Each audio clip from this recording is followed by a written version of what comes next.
Hello, good evening, and welcome to another Thursday night edition of the Wrestling Inc. podcast. I'm your host, the self-proclaimed content machine, Liam Crowley, and I'm joined by another incredible guest. You know him as comicbook.com's pro wrestling connoisseur, one of the strongest men in wrestling media. It's Mr. Connor Casey. Connor, thank you so much for stopping by. One of the strongest. Listen here, young whippersnapper.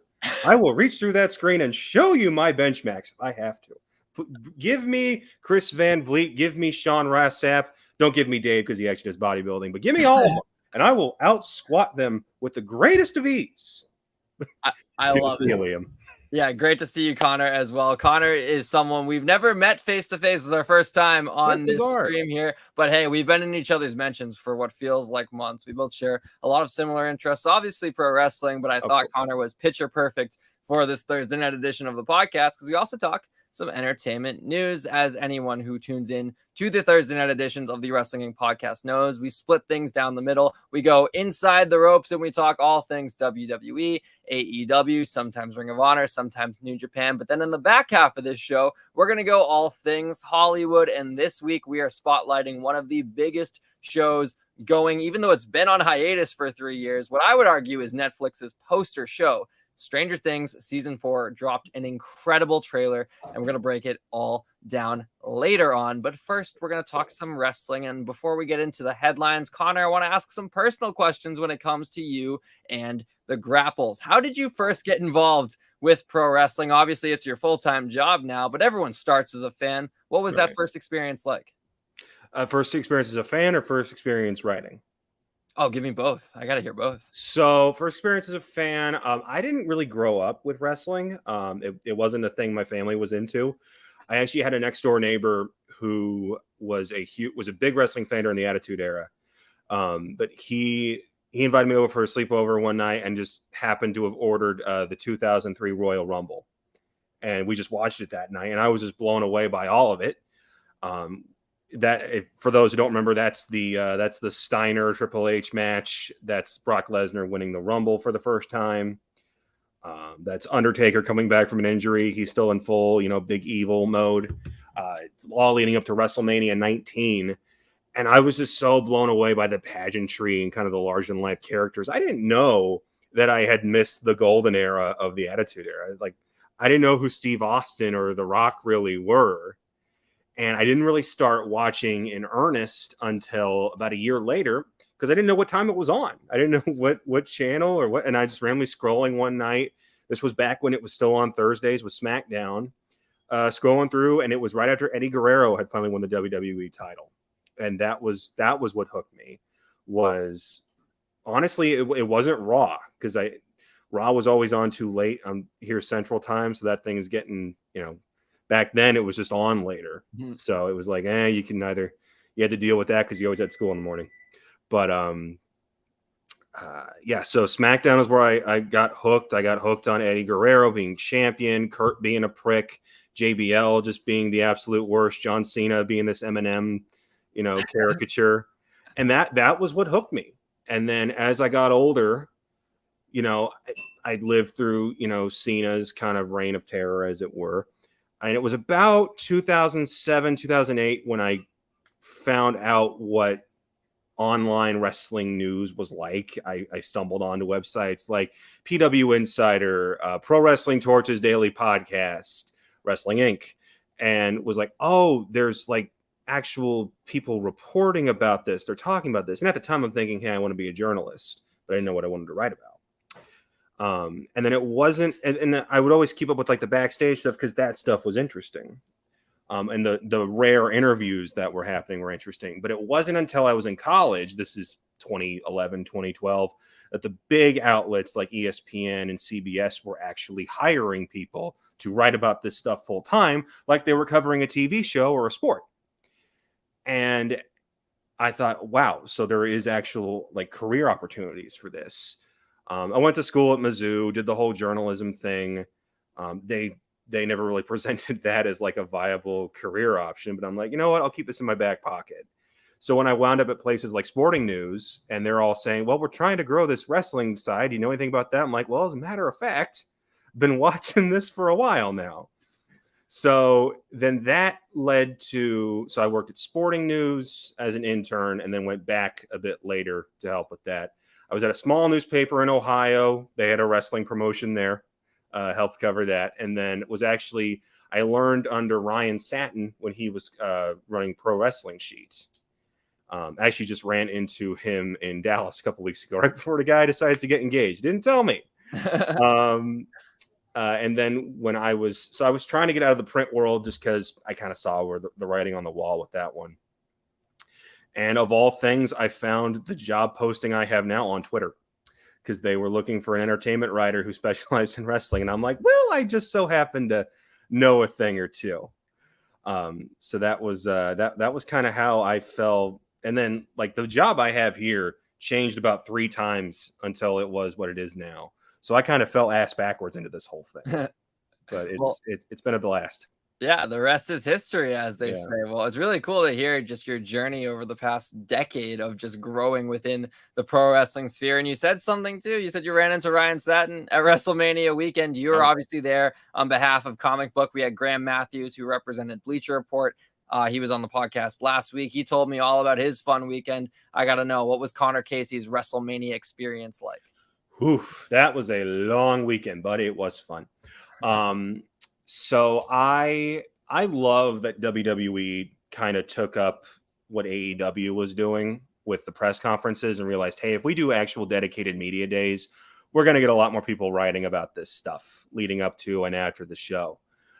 So I've been very thankful that they've allowed me to come to these past couple of events. I was at SummerSlam in Vegas last August, did something similar there. So with Mania, it was a lot of running around. I stopped by WrestleCon to talk to Johnny Gargano. I actually just dropped that interview today. And then I was at the media day, talked to a bunch of people. I think it was actually Graham, took a photo of me talking to AJ Styles. And I'm like, this is the closest I get to an action shot. And I love this guy. So this is perfect.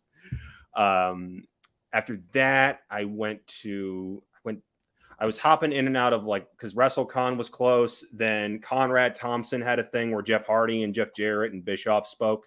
Got to talk to them. That Friday night, while everybody's over watching SmackDown and the Hall of Fame, I'm up in Garland watching the Ring of Honor show, watching maybe the best tag team match I've ever seen live. And then the return of Samoa Joe with Tony Khan on the entrance stage, losing his mind. And then getting to go backstage and interview them at their press conference thing. Tony's just beaming the whole time. I had talked to FTR the week before, and just to see the joy on their face after how that match with the Briscoes turned out, that was a definite highlight. And then Joe he starts off being, his usual laid back self, and then someone asks him about his goals, and the switch just flips. So he's like, let me be very clear. I'm here to be the unified champion of Ring of Honor AEW. I'm like, oh, this is a pissed off Samoan, and I love it. And then Mania itself was wild. I had never been to Jerry World. Being able to see the stadium from a good 5 miles away on the highway is a surreal feeling. I'm a Chiefs fan because I'm Kansas City born and raised, but so I'm used to there being nothing really around your stadium. This thing has a Six Flags right next to it. I'm thinking, this is as goofy as Texas can get, just how big everything is. The stadium is massive.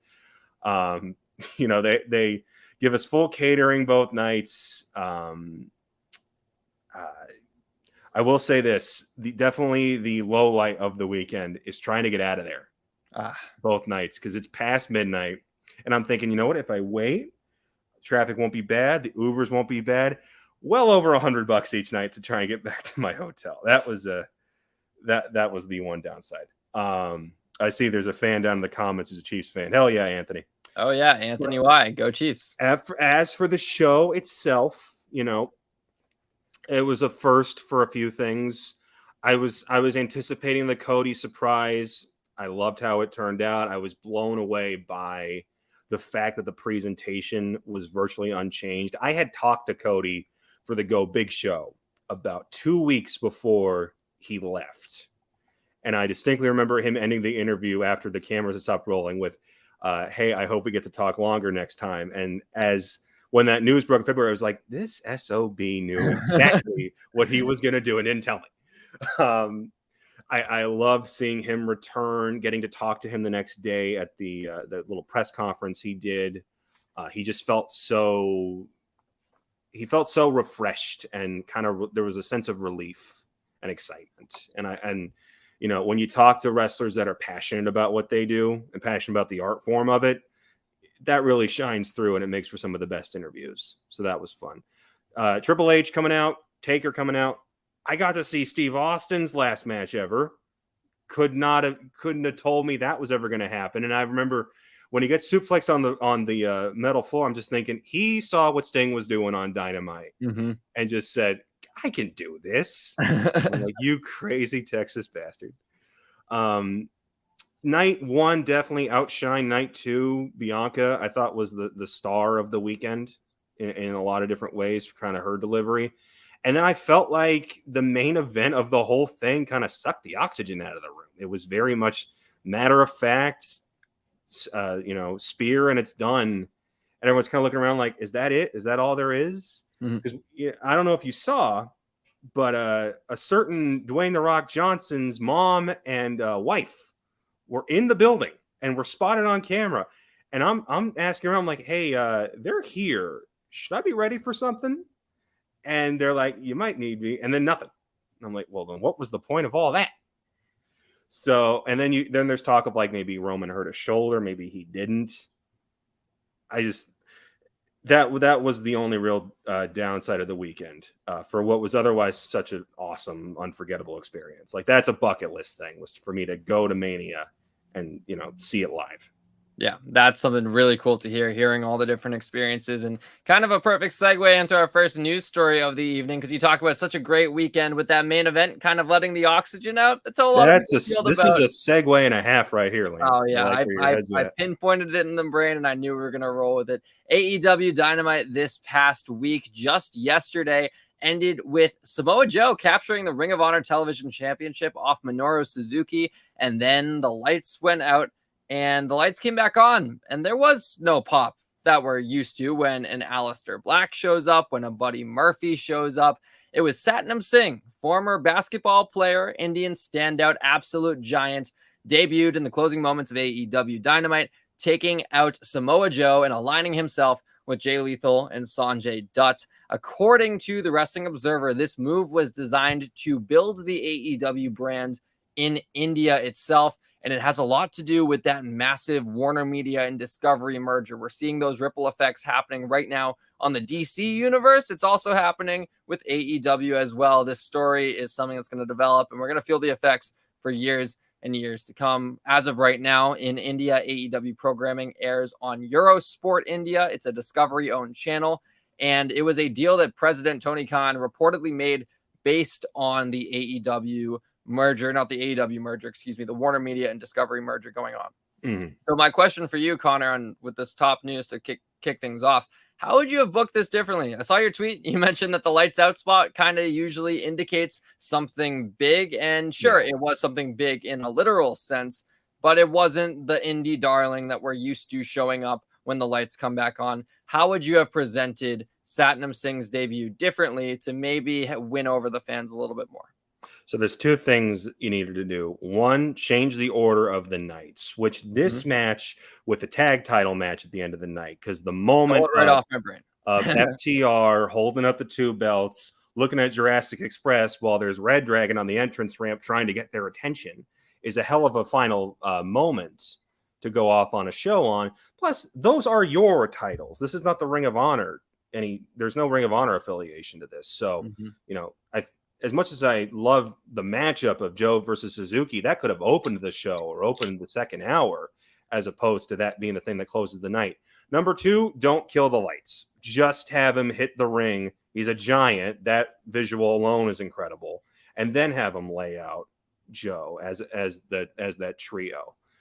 This didn't need to be the last moment of the night. And there's the old saying of, it doesn't matter what happens on the show, people just remember the finish. They remember the ending.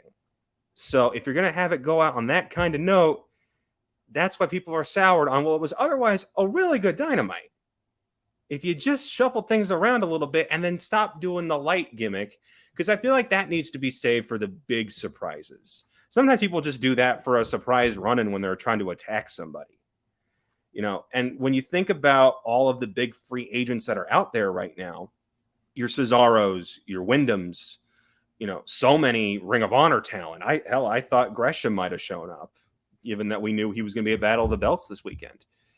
And then to have it be him, it's like you were immediately setting yourself up for scrutiny there. I get the whole business side of, hey, we have this literal giant. He's Indian. He's the first straight up Indian NBA player to get drafted. That's all well and good. And we can talk about his ability in the ring, who he's getting trained by, this, that, and the other thing.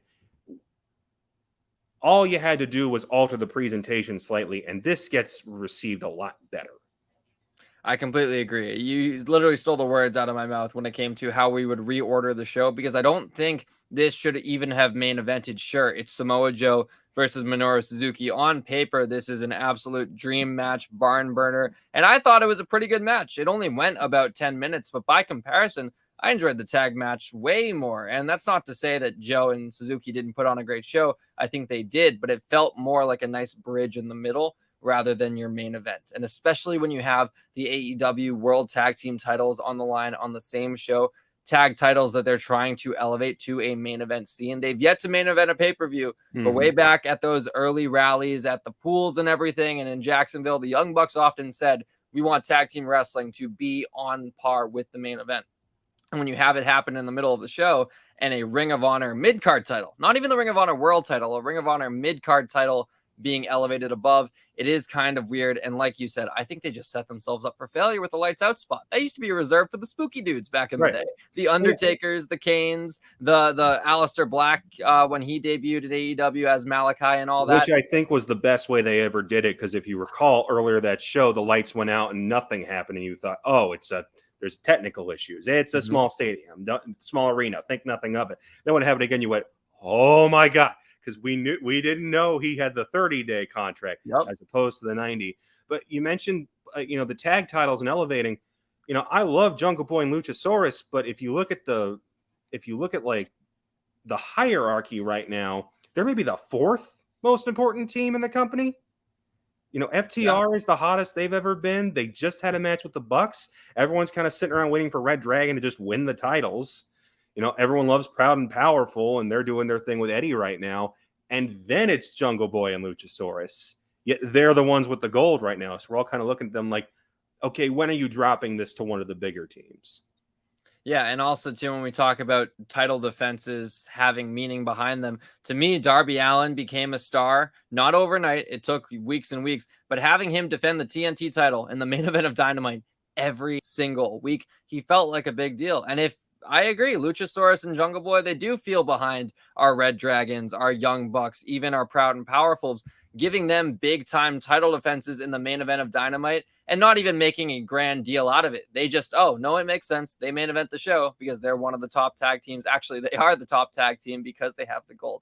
I think that's the way to do it for sure. But there's another side of this story that I do kind of want to focus on as well. The Warner Media merger affecting AEW programming. A big thing that people are noticing with this change, because it feels very uncharacteristic of AEW. This feels like a very WWE move. Satnam Singh reminds me of an almost like character where he's an attraction, damn it. He's someone who is big and people are going to show up to live events to see him compete. And it doesn't help that he's doing Great Khali's move.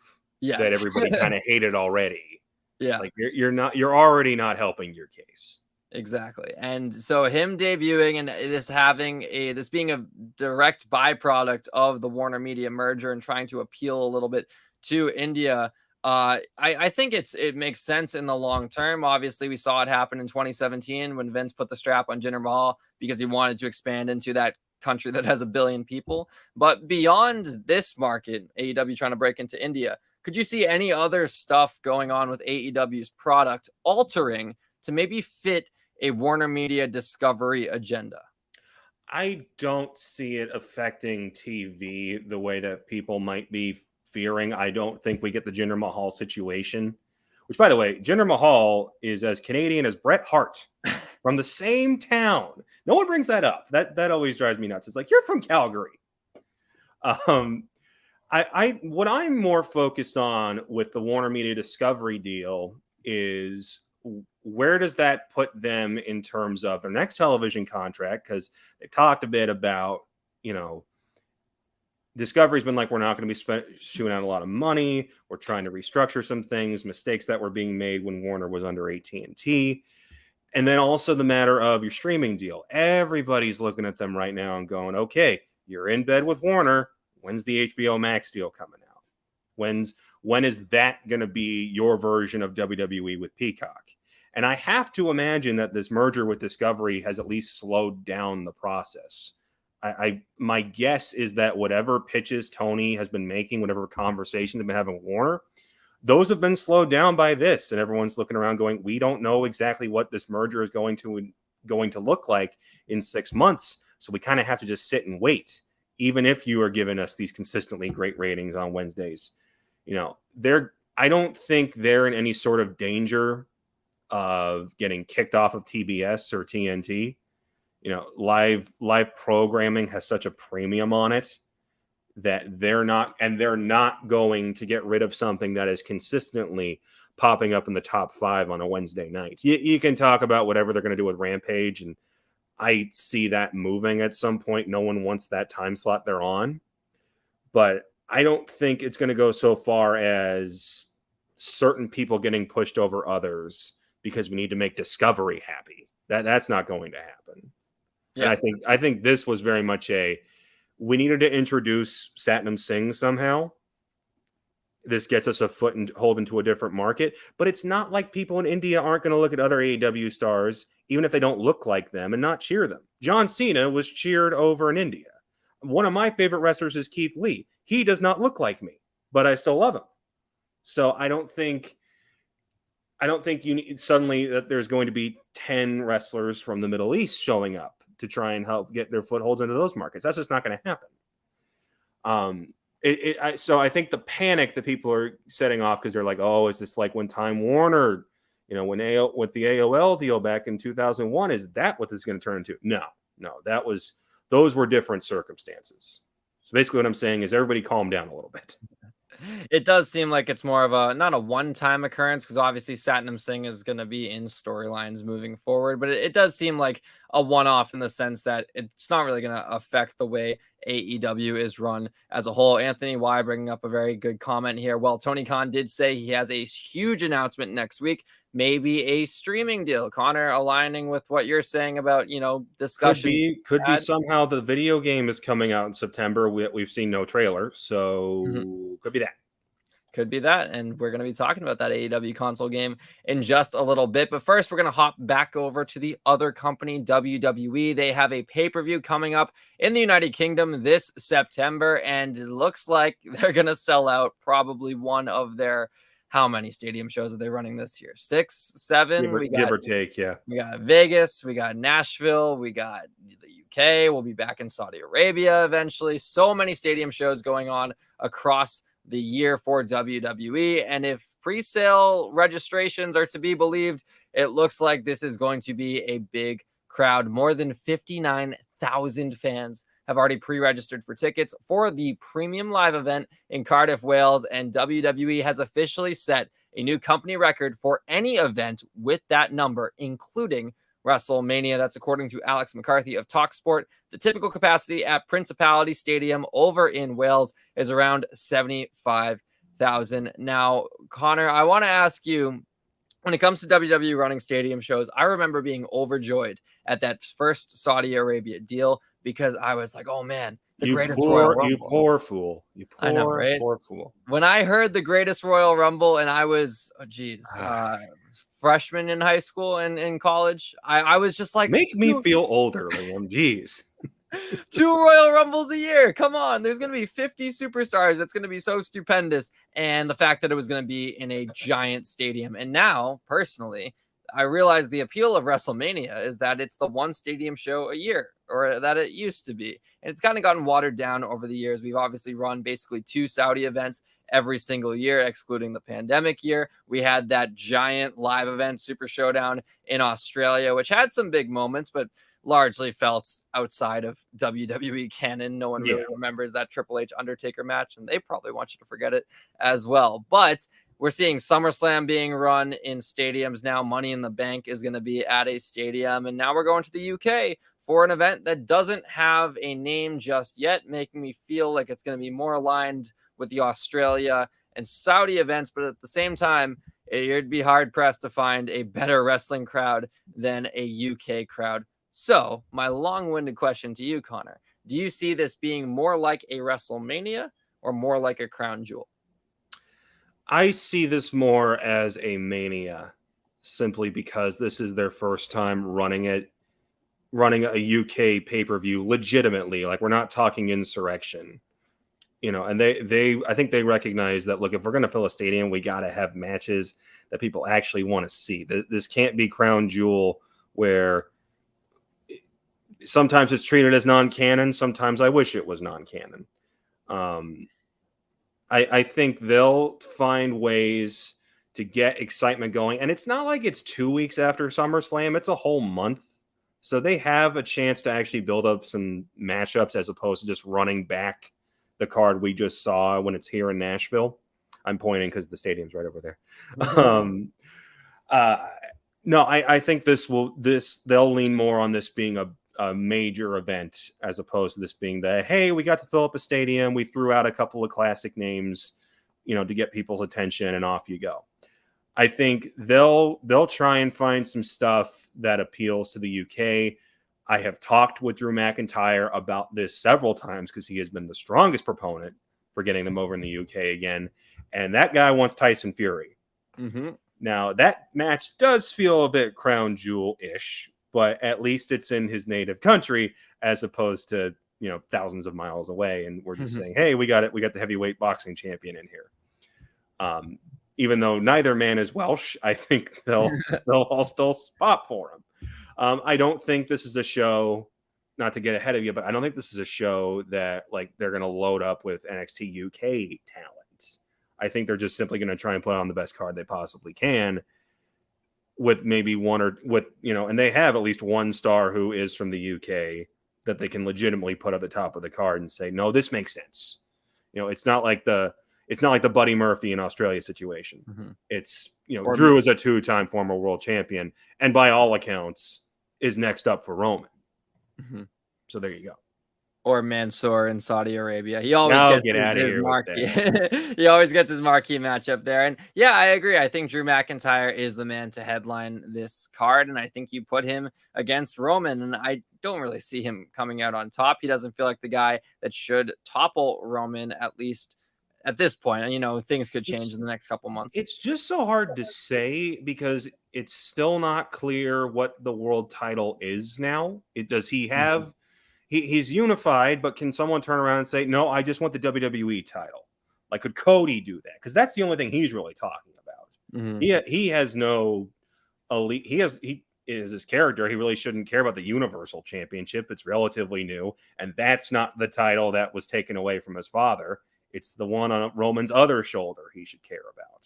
Mm-hmm. And then if you're going to get one of those titles off him, how do you do it? And then does the brand split even exist anymore? As much as I want it to stick around, I know guys like Paul Heyman want it to also. Usos and RK Bro, by all accounts, are going to try and unify those titles. When do they look at the mid-card titles and say, yeah, we need to do the same with them? So yeah. It's really hard to say who is actually going to dethrone Roman when I don't know what the match is at Backlash. That's a very good point. Yeah, and Roman also, we don't really know the status of. I assume he will be ready come WrestleMania Backlash, but we do know struggling to hold that one title up with that shoulder. And they did just take Brock off the card when he was originally announced, and people wonder, was that going to be a Mania rematch? Are they axing Brock off the show because he was going to go against Roman? And there's no point in, if Roman's not going to work the show, we don't need to pay Brock for it. So who knows? And Roman's at a situation now with how long his title reign has been. They're not going to make him vacate unless he's actually legitimately going to be on the shelf for 6 to 8 months. If he needs to take a month or even 2 off, he'll just say, I'm the tribal chief. I've beat everyone. even though I am, and I know I am probably alone on this opinion, it's obvious we're building to Roman Rock somehow. Mm-hmm. Like young Rock dropped a teaser. I was watching the screener for that, about fell out of my chair. That doesn't need the title. That doesn't need a world championship. Rock Hogan at 18 didn't need the title. Cena Rock 1 didn't need the title. I know there's this idea that, and WWE even breaks this rule more often than not, that their idea is, oh, well, if it's the biggest match, the championship needs to be involved. No, it doesn't. You have one of the highest paid actors in Hollywood on your card. No one's going to care if either of them is holding a piece of gold around their waist. They're going to care that it's The Rock. That's enough. So I'm kind of one of the proponents of, at some point Roman does need to drop the titles so that can stop being a distraction for his match with The Rock, because that's what his character ultimately cares about. It's not, oh, give me all the gold. It's no, acknowledge me as the head of this family, even though there is someone else in this family who is infinitely more famous than I am. This is all true. And, if Drew McIntyre is the guy to do it, I don't think that's even a bad idea, because Drew McIntyre is a guy that deserves a big win in front of a stadium crowd. It got taken away from him at Mania 36. We had the empty arena, and then Mania 37, he lost to Bobby Lashley. So I do think he's going to get that big stadium moment this year, whether that comes against a Tyson Fury or Roman Reigns. Who knows? But I do want to ask about that maybe NXT UK involvement. NXT UK, kind of like the ugly stepchild of WWE development. Does it even exist at this point? Like, they're plucking the good talent and leaving the rest. They're taking everyone away. And also it's weird that it still has its identity, because it feels like a spinoff of NXT Black and Gold. Yeah. And with NXT 2.0 existing, I'm like, why does NXT UK not have a Nickelodeon color scheme as well? What's going on there?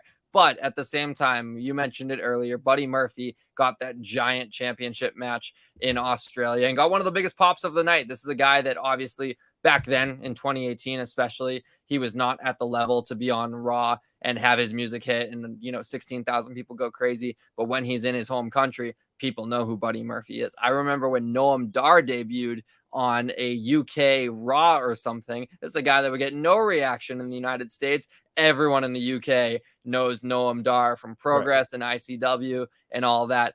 You take a guy like, I know Ilya Dragunov is like a Russian character and all that, but still, he is very centric to the UK indie scene. Would you have an Ilya Dragunov defend his UK title on this card? Well, I'd have Dragunov on any card because he's spectacular. So that is an easy sell for me. As for other stuff, outside of Mustache Mountain over on NXT UK, name me 2 more names that you could legitimately put on that show besides Dragunov. Like, because they've kind of all shown up here. Pretty Deadly just came over. Walter's here. I'm not calling him Gunther. I'm sorry. He's Walter till the day that man dies. Like, you could have run Walter Dragunov again, and I would have no complaints. You could have Mustache Mountain challenge the Usos. I'd be good with that, because that would make sense. Don't just rely on, hey, it's an NXT UK storyline and we're gonna throw it, second match of the night. That's a waste. No one's gonna care. And it would make me have to watch NXT UK every week, which frankly, Liam, I'm not okay with, because I don't want to. He doesn't have enough time in the day for NXT UK, which is understandable. It airs at like 3 p.m. Eastern because of the time difference and everything. I have to turn off my Twitter notifications on Thursdays because it's just WWE sharing NXT UK highlights. And I'm like, I don't care. No one like, stop this. But then it's like the Thursdays are always slow for that reason. Because it's like, it's too busy. We're too busy showing you this thing that we taped weeks ago. Mm-hmm. Yeah, no, I hear that completely. And I think you've kind of sold me too. Mustache Mountain versus Usos, I think, would be a barn burner. And I think that's the perfect match to integrate into a UK pay-per-view. Of course, this does not have to be a show where, we're in the UK. Everyone who's from the UK is on this card, and it's going to be like UK versus America. They don't need to do that. But I do think that there is room for Mustache Mountain to come up really quickly, have a storyline on SmackDown and say, we want those gold, whether or not that be the SmackDown tag titles or the unified tag titles by the time we get to September. I think that there's a built-in story there. And what's always weird about NXT UK is that it's not just comprised of people from the UK. They just said, okay, everyone in Europe, get over here.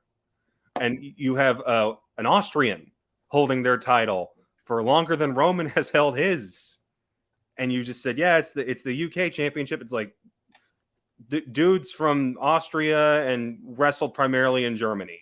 Tell me how this works. Things are weird with the NXT UK brand and all that. And whether or not any of these matches come to fruition, who knows? Storylines will obviously permit them as the months go on. But fantasy becomes reality, Connor, in the video game world. That's for sure. Boom. Got another segue for you.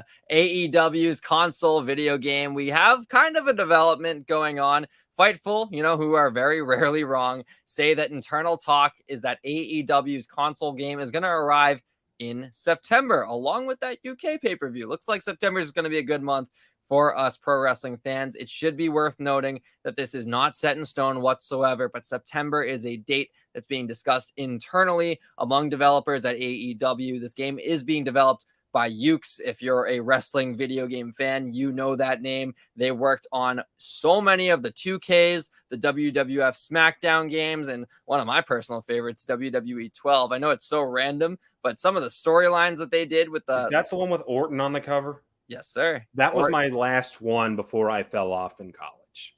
So I'm there with you on that one. That was a good one. Because the campaigns were just so much fun. There was the WCW Invasion, where the rookie named Jacob Cass all of a sudden wins. It was Austin Aries doing all the moves and the voice. Yeah. Oh, yeah, it was. Oh my God, that just unlocked a part of my brain. Yeah, and then you think it's over when Ray beats you because Kevin Nash cheated, and then the credits start rolling, and then Kevin Nash breaks through the credits and goes, "Hey!" You're like, "What just happened?"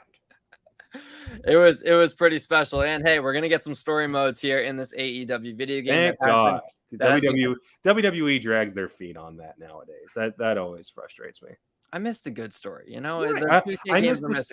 I miss the stories where they're actually taking storylines with the wrestlers and not, hey, you're a new up and comer from the Performance Center. How are you going to interact with this person? It's like, kill me.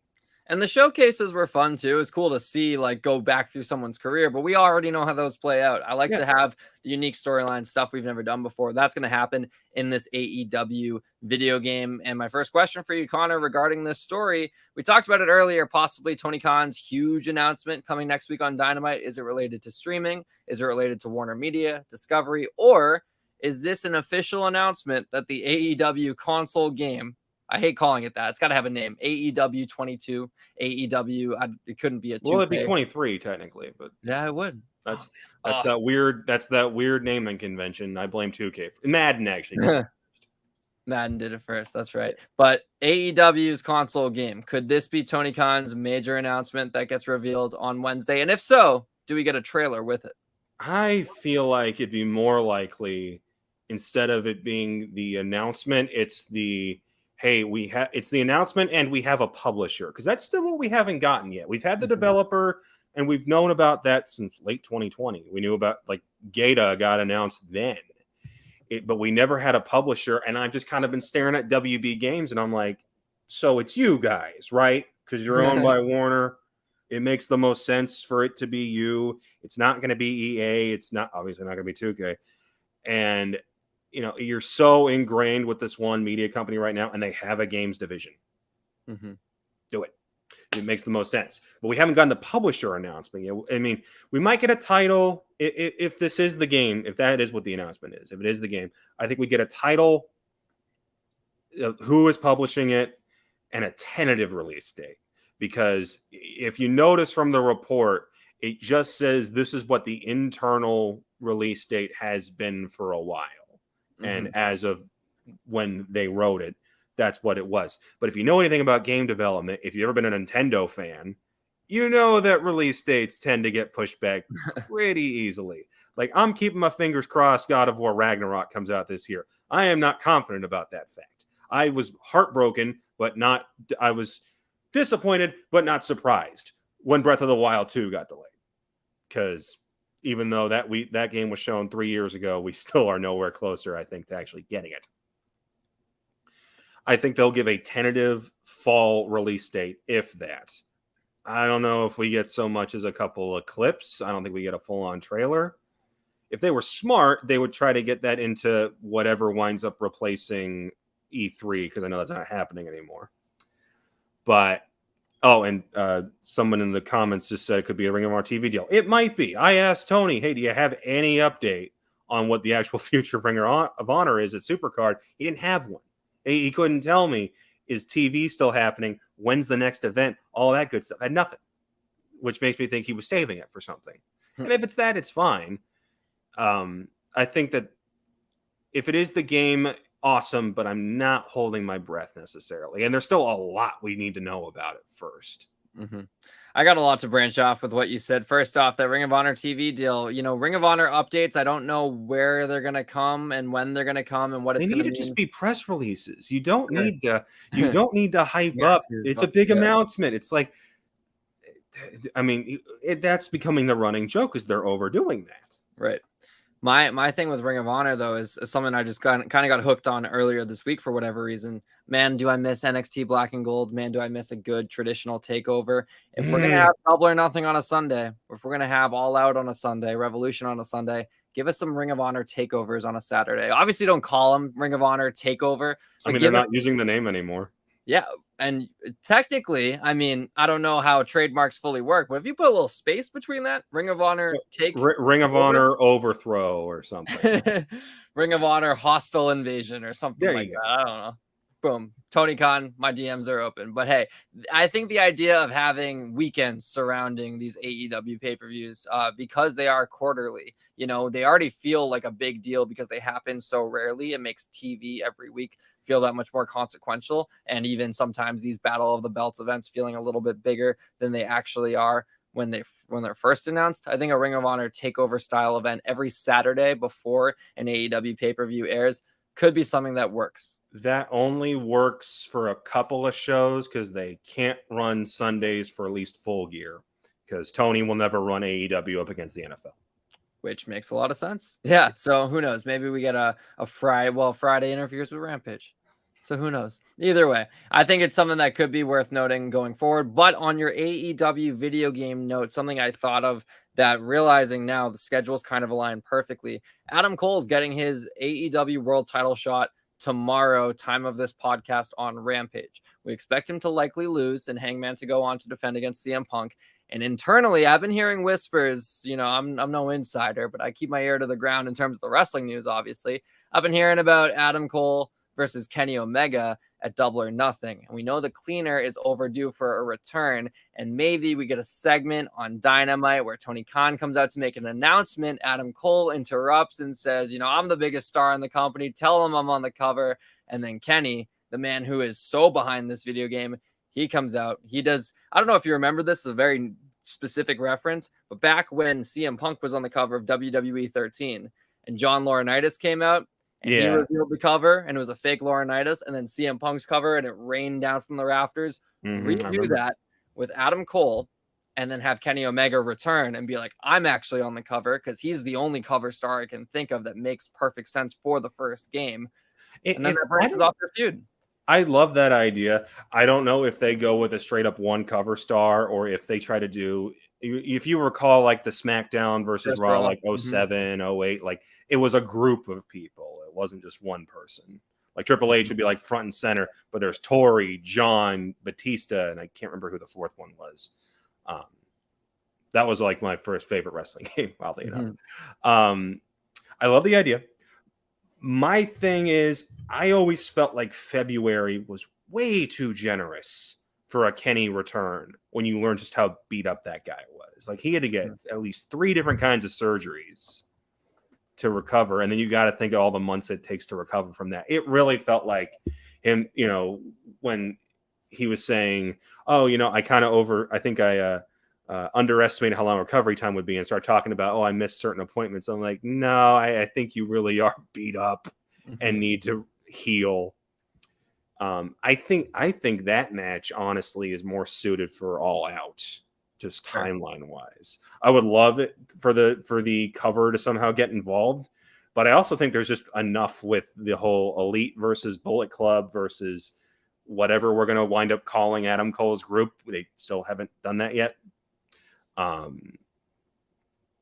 there's a lot you can play into that. Hell, there's the murder on BTE from a good 5 years ago that they could touch on. Like, hell, that was kind of implied in the when he showed up at All Out, was anyone who can beat me is dead. And he was technically dead. So I love the idea. I don't see that happening, at least not yet.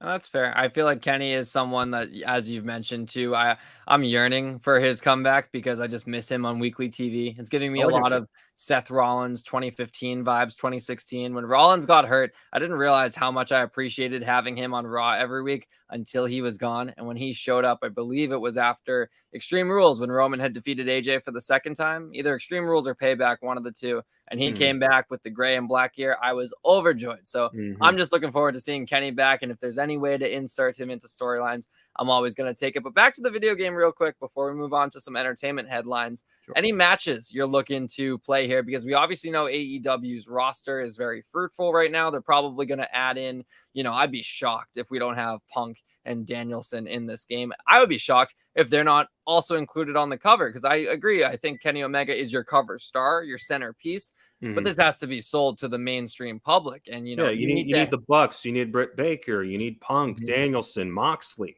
honestly, if it's just the Blackpool Combat Club, I'd have no complaints. they are one like classic logo away from being the next Bullet Club. Yeah, they are. The font, especially with combats on the bottom, it's straight up Bullet Club OG and all that. But when it comes to the game itself, we know we're gonna get the AEW roster. We know at least one legend we're gonna get is Owen Hart. What's the first match you're gonna play when you get this game eventually? Because I know you're going to. Of course. So I got 2K, the new one, off of a we got a few advanced copies, and I was one of the ones lucky enough to get one. And I remember when the first time I booted it up, I went, you know what? I kind of want to see like what the created wrestlers look like. And I went into the most popular ones, and no shock, the most popular creations were AEW guys, Brian, Kenny, Punk, a bunch of them. Moxley, especially. There were a few that were on the top that all kind of looked like Moxley. And I thought, you know what? I'm going to download Kenny versus Danielson, because that was one of my favorite matches from last year, and I'm going to play that. Were you there? Not for that one, not New York. Okay. I was at Grand Slam. I was going to say that'd be funny if we were at the same arena. I was in Chicago a couple weeks prior for All Out, and I was at that point. I was like, I am good on live events of the year, because within 2 weeks it was SummerSlam in Vegas and then All Out in Chicago, and I'm like, I'm done. I'm good for now. My credit card needs to recover for a minute. Let me get my reimbursements. And I tried to play it, and nothing felt right. The entrances didn't feel right. The moves didn't feel right. I don't even think they had the finishers attached to the character or the right moveset. It just felt all wrong. And I thought, this has got to be the first match I try when we get in this, because I want to because for as little as we know, Kenny has talked a lot about how he wants this game to feel, and he wants it to feel like you were legitimately controlling all these different kinds of wrestlers. And I'm curious, how does Kenny play versus Danielson? How does someone with such a frenetic, high-flying style like a Ray Phoenix or a Darby Allin compared to someone with more of a ground focus like Danielson, or just a brawler like Moxley? And if they can really capture that feel, this will be a classic if they can get that nailed down, even if the look doesn't quite match up. Because some of those early designs we saw, is like, this looks a little more cartoony, more of a Legends of WrestleMania or an All-Stars, as opposed to a 2K. But if the feel is right, that's not going to matter. A lot of people love Fire Pro. Is it Fire Pro? The big creative Fire Pro Wrestling? Oh, I think I know what you're talking about. That one's 8-bit or 16-bit, and no one cares, because there's infinite amounts of combinations for customization, and they love the gameplay. So that is my first match, and that is what I'm looking for, is how do they feel? Yeah, I'm with you there. Danielson Omega is still the greatest match I've ever seen live, and there was no winner. They went to a 30-minute draw. I couldn't believe what I was seeing. It was the first time I've ever seen Kenny Omega wrestle live. I had seen Danielson when he was Daniel Bryan at some early WWE events in the 2010s. I saw Bryan and Kane win the tag titles at Night of Champions 2012. That was a fun show. Main evented by Punk and John Cena last time on pay-per-view. Didn't know it then and didn't cherish it as much as I should have. And I always look back at that was the one with the screwy like suplex finish, right? Yep. Where Cena had him, but he didn't realize his shoulders were down too. I remember that. Yeah.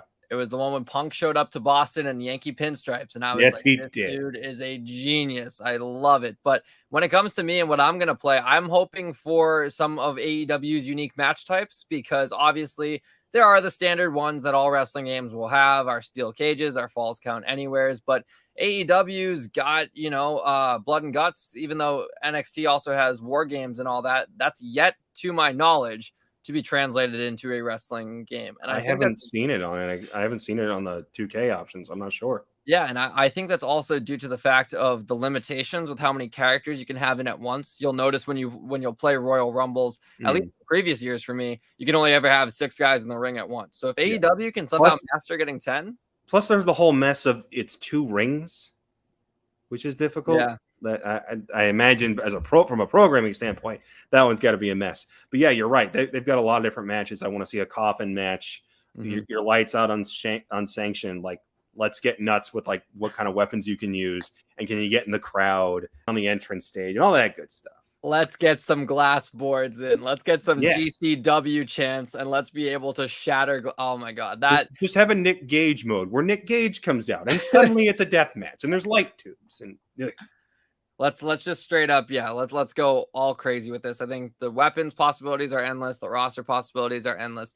It's going to be a fun game. And, we're looking forward to any announcements that come in the coming weeks, months, and hopefully the game itself arrives in September. But that's going to do it for our wrestling news of this week's edition of the Thursday Wrestling Inc. podcast. We're going to move over to some entertainment headlines, and we're championed this week by a little show called Stranger Things. Season 4 is actually real. It's actually happening. We first saw footage from this thing. Geez, I remember I was talking about this on a college TV news broadcast, still wearing a mask. Hopper was alive. He was in Russia. He had a shaved head. And then, I don't know, I woke up and it had been a year later. We had never heard any new updates from this thing. And now we know it's coming out on May 27th. Part 1 of the season. The second half is dropping on July. Part 1, and it's not even the final season. Not even the final season. Well, they're smart to do a part 1 and part 2 because it's dropping on the same day that Obi-Wan Kenobi has its 2-episode premiere. And as much as people can love Stranger Things, as big of a cult following this thing can have, if and when Darth Vader shows up in those first 2 episodes, that is all Twitter is going to be talking about. But regardless, that season 4 trailer for Stranger Things, Connor, I know you checked it out. I watched it about 3 times this morning in preparation for this podcast, and it is killer. The music, the visuals, the vibes are back, and I just love seeing a period piece once again. They really capture the authentic 80s vibe that I'm not from the 80s. I don't know what it actually was like, but I've seen when it's like in films, when it feels like they're playing dress up, and when it feels lived in. And I feel like we're back in Hawkins, Indiana. I feel like we're back with this crew. Except we're not in Hawkins, Indiana, because half of them start in Cali. Yeah, they've been migrated. They said they moved them very far away, and Cali. But then they're just going to wind up back. So it's like, what do you? Exactly. But when it comes to Stranger Things, before we talk about this trailer specifically, are you a fan of this show? And were you someone who watched from day one, or was this something you binged upon a later season of 2 or 3? No, I'm a big fan of the show. I was very much somebody who jumped on when it was first blowing up. I remember that first season being a massive talking point on Netflix, and it was like, it's Stephen King, it's horror, kinda. And I'm like, that's not really my bag, but I'll give it a shot, and then loved it. And then season 2 was a bit of a step back. Season 3 was a lot of fun for a lot of different reasons. I thought people knock the whole mall aesthetic and for how much time gets spent there. I thought that was some of the best stuff. I thought with this trailer, there's a lot to get into, and I've watched like the new Rockstars trailer breakdown, and people trying to theorize this stuff, and I don't try to do that with this show like I can with Marvel, because you can dive into all these little different things to try and get secret messages, and like maybe this is a hint to this character or getting tied back into this event or this movie. not with Stranger Things. With that, it's very much I just want to sit down and watch it and then absorb it and then move on, as opposed to theorize what might happen here and this, that, and the other thing. Because like you said, it's been a few years. You knew kind of even in that post credit scene with Hopper that he's not dead. They mention an American before they show you a Demogorgon dog. You're like, okay, yeah, he's alive. And also, we're not going to kill off one of our most famous actors from the show. As far as what we saw, I think it looks awesome. The kids are getting older. And I've wanted so badly for the show to have a more concise time jump. Get us out of the 9th grade middle school era. Get us more into high school. Because Millie Bobby Brown is 18 at this point. A lot of these kids are looking older. The guy with the super death metal name, Finn Wolfhard. Yeah. Like that dude's has been playing much older characters already. You know, they needed the jump, honestly. And so that was one thing. The other thing was where I have always wanted them to take this show, and I feel like maybe they're getting back to it, is I don't know if you remember from it might have been season 2. It was the episode where 11 goes to Chicago and she meets another one of the psychic kids. And people didn't like the episode because it was very much a departure from the rest of the series. It was very much just kind of an own standalone episode. And then she went right back to doing what she was doing. And we never touched that again for season 3. I wanted us to get back to that somehow, because if you're telling me she's 11 and she just meant 8, that implies there's a bunch of other numbers. And we didn't meet any of them. They didn't even talk about any of them. There's an evil Uno out there too. Like you're telling me there's not the Mewtwo of this group, where there was one that flew off and is super evil off doing his own thing.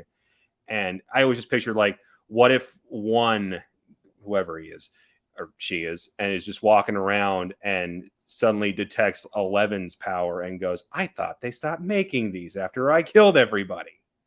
And then has to go terrorize Hawkins. Like, that would have been a season. That's how you wrap that up, is having 11 go up against someone else like her. And that creature with the human-like creature with the tentacles on his back, I feel like that's something that could be somehow tied into that. Freddy Krueger showing up, Robert Englund with his eyes cut out. I have to wonder if that's involved somehow. I don't know. I don't think those are the same person. But you know, there's just a lot of visuals to jump in on this one. But if you ask me, try to map out the story of the season, I couldn't tell you. Yeah, and I love that though, right? Like, that's the thing about Stranger Things. You know me, but Beyond Wrestling Inc., the direct, everything I do with them is very breakdown heavy, you know, Marvel, DC, Star Wars. And I love that kind of stuff too. I love being able to predict and speculate and theorize. But with something like Stranger Things, I also like having an escape show, a show that, you know, I get to watch as a fan and also not think too hard about. Like, sure, I want these episodes to sit with me, but I also don't want to pinpoint the pieces before they're ready to be shown. I don't want to, you know, make the puzzle before the season even drops. Like, what is the fun in analyzing this trailer scene by scene, frame by frame, when part 2 doesn't even arrive until very deep into the summer? So I do think that this is something where it's like, I love the trailer, I love the visuals, but I don't need a breakdown. I don't need to know where the show could go, because I'm just enjoying the mystery. And I'm going to be watching on May 27th. That's going to be such a fun, content heavy day as a whole. We kind of talked about all that we're looking for in this season. I do want to ask you, you know, we both are big Marvel guys, and this is kind of I'm leading you with this question here. Is there anything Connor Casey is watching right now, maybe on a weekly basis, maybe someone that drops every Wednesday in the morning? Gosh, you know, there's this thing. He's Batman, but he's not. Really talented guy, Oscar Isaacs. Maybe you heard of him. It's a little show called Moon Knight.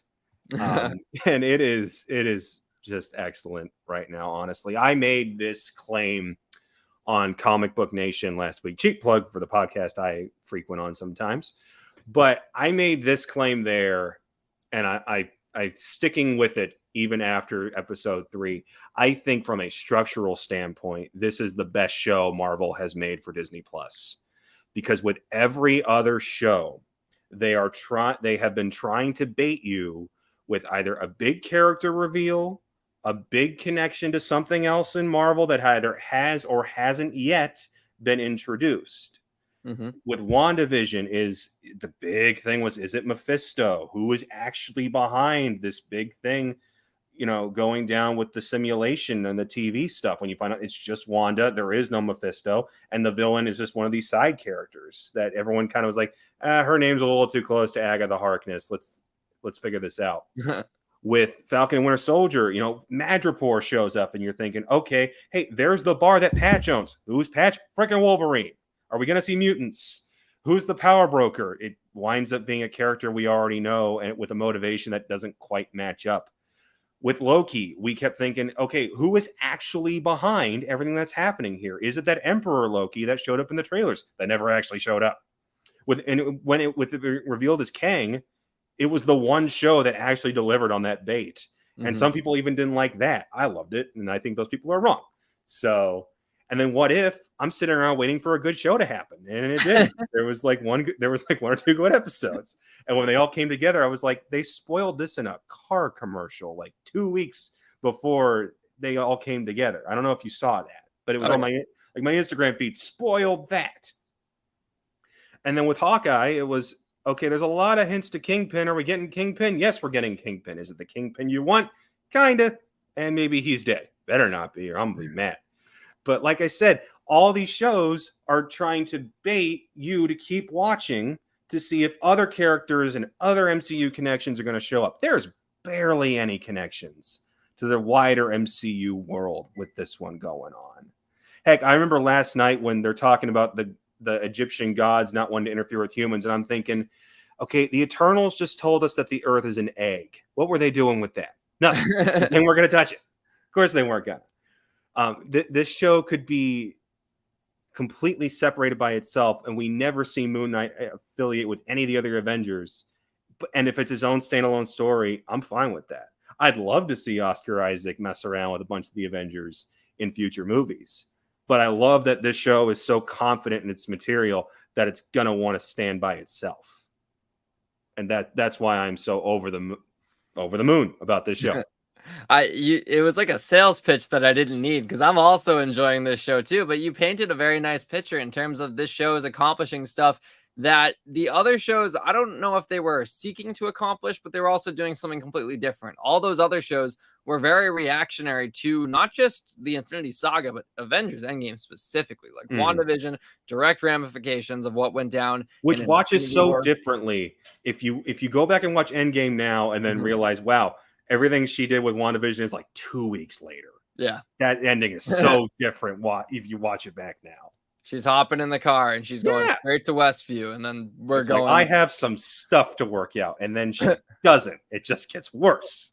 The same thing happened with Sam getting the shield, like very shortly after. Is he giving it up to a museum? The flashback, not the flashback, the time travel to 2012. That's what kicked off Loki. And then the same thing with Hawkeye. He's dealing with, the loss of Natasha Romanoff from Endgame. This is the first time we have a show. Sure, it's post Endgame, and we have seen in the background, we've seen GRC ads, and very recently we heard the Madripoor name drop, but it's allowing it to stand on its own. And a metaphor I'll make for you, Connor, that I made last week with Graham when he was on the show was I look at Disney Plus for the Marvel Cinematic Universe as Marvel's NXT.